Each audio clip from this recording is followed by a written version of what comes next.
सर्व मंगल मांगल्ये शिवे सर्वार्थ साधिके शरण्ये त्र्यंबके गौरी नारायणी नमोस्तुते। तर आज मी तुम्हाला तुळजाभवानी मातेची कथा सांगणार आहे। त्याचसोबत तुळजाभवानी मातेला मांसाहाराचा नैवेद्य का दाखवला जातो, या मागचं रहस्य काय आहे याबाबतची देखील माहिती सांगणार आहे। त्यामुळे व्हिडिओ स्किप न करता शेवटपर्यंत जरूर बघा। चॅनलवरती नवीन असाल तर चॅनल लाईक करा आणि सबस्क्राइब देखील करा।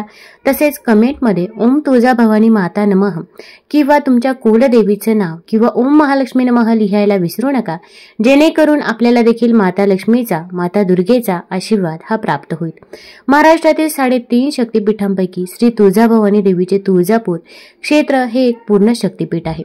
ही देवी भगवती भवानी म्हणून प्रसिद्ध आहे। महाराष्ट्र क्षात्रतेजाची स्फूर्ती देवता, प्रेरणाशक्ती व स्वराज्य संस्थापक राजे श्री शिवछत्रपती यांची आराध्य देवता अशी ही तुळजापूरची भवानी देवी महाराष्ट्राची कुलस्वामिनी आहे। हे गाव बालाघाटाच्या एका कड्यावर वसले आहे। मंदिराच्या काही भागाची धाटणी हेमाडपंथी आहे। इतिहास व पुरातत्वदृष्ट्या हे मंदिर राष्ट्रकूट अथवा यादवकालीन मानले जाते, तर काहींच्या मते हे 17व्या किंवा 18व्या शतकातील मंदिर आहे। स्कंद पुराणातील सह्याद्री खंडात श्री तुळजाभवानीची अवतार कथा आहे। कृतयुगात कर्दम ऋषी पत्नी अनुभूती तपस्येत असताना कुकुर या दैत्याने तिचे पावित्र्य भंग करण्याचा प्रयत्न केला। तपस्वी अनुभूतीने पावित्र्य रक्षणासाठी देवी भगवतीचा धावा केला। देवी भगवती साक्षात प्रकटली व कुकुर या दैत्याशी युद्ध करून त्याचा वध केला। साध्वी अनुभूतीच्या विनवणीवरून देवी भगवतीने या पर्वतराईत वास्तव्य केले। भक्ताच्या हाकेला त्वरित धावून येणारी व मनोरथ पूर्ण करणारी ही देवी तुळजाभवानी या नावाने ओळखली जाते। संपूर्ण भारतात कुलदेवता म्हणून या देवीला मान आहे। कृतयुगात अनुभूतीसाठी, त्रेतायुगात श्री रामचंद्रांसाठी, द्वापार युगात धर्मराजासाठी व कलियुगात श्री छत्रपती शिवरायांसाठी आशीर्वाद रूप ठरलेली ही भवानी भक्ततारिणी वरप्रसादिनी आहे। अनेक प्रदेशांतून विविध जाती पंथांचे भाविक इथे येतात। येथील मंदिराच्या दक्षिणेकडील दरवाजास परमार दरवाजा म्हणतात।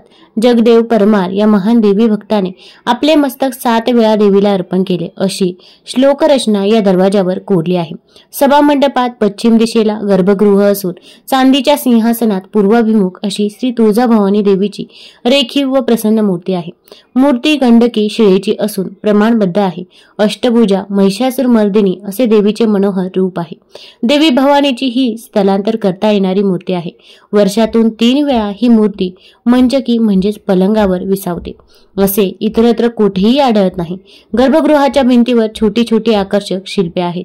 सभामंडपात उत्तरेस देवीचे शयनगृह असून तिथे चांदीचा पलंग देखील आहे। या ऐतिहासिक शक्तिपीठाबरोबरच मंदिराच्या परिसरातील कल्लोळ तीर्थ, तसेच गोमुख तीर्थ, सिद्धिविनायक मंदिर, श्री भवानी शंकर मंदिर, होमकुंड, प्रांगणातील देवी देवता, मातंगी मंदिर इत्यादी धार्मिक स्थळे देखील प्रसिद्ध आहेत। श्री तुळजाभवानी देवी वर्षातून 3 वेळा निद्रा घेत असते। या निद्रांचे 2 प्रकार असते, तर एक म्हणजे चांदीचा मंचक आणि दुसरा म्हणजे लाकडी मंचक। मंचकी निद्रा महाराष्ट्राची कुलस्वामिनी आई तुळजाभवानी आदिशक्ती ही वर्षातून 21 दिवस निद्रा घेते। उरलेले 344 दिवस देवी अष्टप्रहर जागरूक असते। देवीची मंचकी निद्रा 21 दिवसात विभागलेली आहे। या निद्रांचा उद्देश भक्तांना आशीर्वाद देणे आणि त्यांच्या भक्तीचा अनुभव वाढवणे आहे। निद्रांचे प्रकार: घोर निद्रा। घोर निद्रा नवरात्रीच्या आधी घेतली जाते। देवी योग निद्रेत असताना महिषासुराशी युद्ध करण्यासाठी तयारी करत होती। महिषासुराच्या अत्याचारांच्या वाढीमुळे ब्रह्मा, विष्णू आणि महेश यांनी देवीला जागी केले। जागी झाल्यावर देवीने घोर रूप प्रकट केले, ज्यामुळे या निद्रेला घोर निद्रा असे नाव मिळाले। ही निद्रा भाद्रपद वैद्य अष्टमी ते भाद्रपद अमावस्या या काळात चांदीच्या मंचकावर असते। देवी भाद्रपद अमावस्येला पुन्हा सिंहासनावर आरूढ होते। दुसरी म्हणजे श्रम निद्रा। घोर निद्रेतून जागी होऊन देवीने महिषासुराचे चाललेले अधर्म कारस्थान पाहून युद्धास तयारी झाली। 9 दिवस असुरांसोबत युद्ध केले। 9व्या दिवशी असुर शरण आला। देवीच्या चरणी स्थान मागून देवतांची माफी मागितली। यावेळी 9 दिवस युद्धामुळे देवीला थकवा आल्याने शारदीय नवरात्रानंतर 5 दिवसाची निद्रा घेते, याला श्रम निद्रा असे म्हणतात। या निद्रेसाठी तुळजाभवानीचे माहेर अहमदनगरहून पलंग येतो, त्यावर आईसाहेब निद्रा घेतात। या निद्रेस मंचकी निद्रा म्हणतात। ही निद्रा माहेरच्या लाकडी लाकडी पलंगावर अश्विन शुद्ध दशमी दसरा ते अश्विन शुद्ध पौर्णिमा म्हणजेच कोजागिरी पौर्णिमा पर्यंत असते. नंतर देवी पुन्हा सिंहासनावर आरूढ होते. निद्रा घेण्याच्या आधी देवीला 108 साड्या नेसवल्या जातात. हा पलंग आणण्याचा मान हा नगरच्या तेल्याचा आहे. नगर येथील पलंगी म्हणजे तेली कुटुंबीय हा पलंग दरवर्षी आणत असतात. हा पलंग घोडेगाव तालुका आंबेगाव जिल्हा पुणे येथे दरवर्षी नव्याने बनवला जातो. जुन्नरमध्ये पलंगावर गादीची स्थापना केली जाते. अहमदनगर ते तुळजापूर पर्यंत चिंचोडी पाटी लोणी सय्यदमीर खुंटेफळ पुंडी या 4 मानाच्या गावांतील देवी भक्त पलंगाची सेवेकरी देवीच्या पलंगासोबतच असतात. हा पलंग पायी तुळजापूरला दसऱ्याच्या आदल्या दिवशी आणला जातो. पहाटे देवी सीमोल्लंघन खेळून या पलंगावर निद्रा घेते. पलंगी कोजागिरी पौर्णिमेला देवी पुन्हा सिंहासनावर येते व गेल्या वर्षीचा जुना पलंग होमामध्ये टाकला जातो. त्यानंतर तिसरी आहे मोहनिद्रा. शांकभरी नवरात्रीच्या दरम्यान देवी चांदीच्या मंचकावर पौष शुद्ध प्रथमा ते अष्टमी या काळात निद्रिस्त असते. मोहनिद्रा सृजनाचे प्रतीक आहे, कारण याला 9व्या दिवशी तुळजाभवानीचा प्रकट दिवस असतो. या मोहनिद्रेत देवी भौतिक जगताच्या दृष्टीने विश्रांती घेत असते, जी नव्या सृजनासाठी आवश्यक आहे. हे 9 दिवस म्हणजे 9 महिन्यांचे सूचक आहेत. जसे 9 महिन्यांनी सृजन होते तसाच हा कालावधी असतो. देवीच्या निद्रा काळात भक्त गादी उशी तक्क्या यांसारख्या सर्व सुखासनांचा त्याग करतात. हे त्यांच्या व्रत देवीच्या श्रद्धेला बळकटी देणार आहे. नगरच्या पलंगे तेली कुटुंबियांनी देखील या व्रताला कायमचा आधार दिला आहे. त्यांच्या या श्रद्धेने देवीच्या पलंगाचं महत्त्व आणखीनच वाढलं आहे. तसेच तुम्हाला माहित आहे का, तुळजापूरला दसऱ्याच्या दिवशी मांसाहाराचा नैवेद्य दाखवला जातो. त्यामागे पौराणिक कथा सांगितली जाते. एक महिषासूर नावाचा एक राक्षस होता. तो देवी देवतांना त्रास देत होता आणि ऋषी मुनींना खूप त्रास देत होता.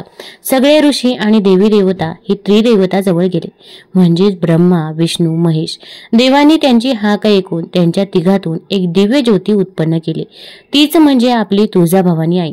तुळजाभवानी आई ही महिषासुराचा वध करण्यासाठी निघते. तेव्हा महिषासूर राक्षस देवी आईला शरण जातो आणि म्हणतो की माझा वध करण्याआधी मला 2 वरदान तुझ्याकडून पाहिजे. तेव्हा देवी आई त्याला 2 वरदान देते. तेव्हा महिषासूर म्हणतो की मला पहिला वरदान हे पाहिजे की तुझ्या नावाच्या आधी माझे नाव घ्यावे. तेव्हा देवी ही म्हणते, म्हणून म्हणतात की महिषासूर मर्दिनी असे सुद्धा आईला म्हणतो. तसेच दुसरे वरदान हे आहे की महिषासूर म्हणतो की मला मांसाहाराचा नैवेद्य अर्पण करावा. म्हणून देवीला आधी पुरणपोळीचा नैवेद्य दाखवून मांसाहाराचा नैवेद्य हा महिषासूर राक्षसासाठी असतो, तो देवीसाठी नसतो. म्हणूनच हा मांसाहाराचा नैवेद्य देवीच्या पायथ्याशी असलेल्या महिषासुरासाठी ठेवला जातो. त्यामुळे तुळजापूरला दसऱ्याच्या दिवशी मांसाहाराचा नैवेद्य ठेवला जातो. तुम्हाला जर ही माहिती आवडली असेल तर चॅनल लाईक करा, सबस्क्राईब करा आणि कमेंटमध्ये जय भवानी माता जरूर लिहा. धन्यवाद.